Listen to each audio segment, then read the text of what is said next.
Hey everyone, welcome back to Corporate Decoder, the place where we make sense of the documents that shape our markets and your investments. And today we've got a real head scratcher, or maybe just a quick administrative update from a company that's really stretching out its timeline. Get ready for a deep dive into DMYY Technology Group's latest filing, which is less about booming financials and more about time. So what is this filing all about? Well, it's a Form 8K, which is basically a report for significant events that shareholders should know about.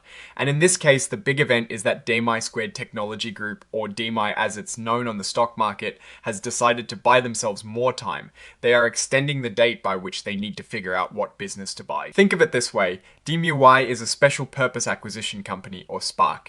This kind of company is created to raise money from investors and then use that money to buy another existing company.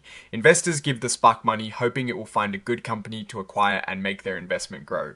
But these SPACs have a deadline to find a company and make a deal. If they don't, the money usually goes back to the investors. And that's where our story starts. DMYY just put another $50,000 into their trust account. Why? To get more time, they've managed to get their board of directors to approve another 1-month extension to find a business to merge with. This means they've now pushed their deadline from the 29th of September of 2025 to the 29th of October of 2025. This is the 21st of 23 potential 1-month extensions they can take.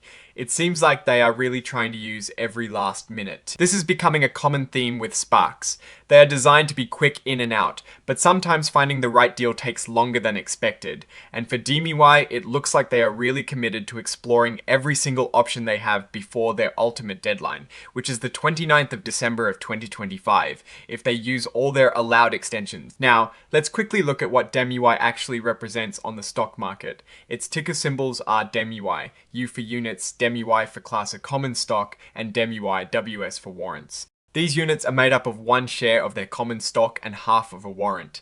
And these warrants can be exercised for shares of common stock at $11.50 per S-share.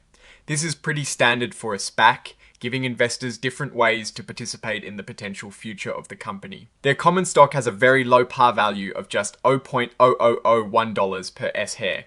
This is also incredibly typical for companies going public this way, and it doesn't really tell us much about their actual business performance. DMYY is also ticking the box for being an emerging growth company. This means they are a newer company and get to follow some less strict rules when it comes to financial reporting.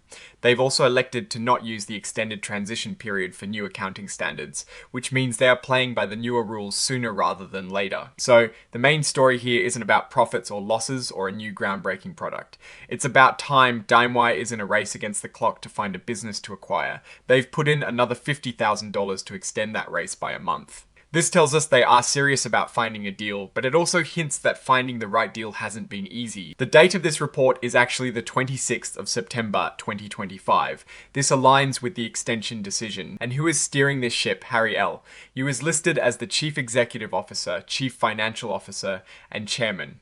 The report is dated the 29th of September 2025, a few days after the actual event, which is fairly normal for these filings. Now, looking at this from a higher level, what does this filing really tell us? It tells us that DMYY is still actively looking for a merger or acquisition target. They haven't given up and they are willing to spend a little more money, a relatively small amount in the grand scheme of SPACs, to keep hunting. This is both a positive sign that they are committed and a potentially cautionary one that they haven't found anything compelling yet.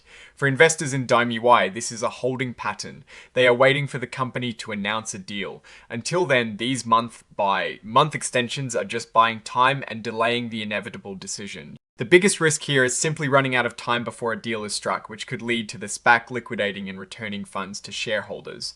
The opportunity, of course, is that they do find the perfect company to merge with, and that could lead to significant growth. Alright, that's our breakdown of DMYY Technology Group's latest filing. What do you think about these extended timelines for SPACs? Does it signal diligence or desperation? Let me know your thoughts in the comments below. If you found this breakdown helpful, please hit that like button and subscribe for more. And don't forget to check out our Discord community linked in the description for more real-time discussions. Thanks for watching. See you next time.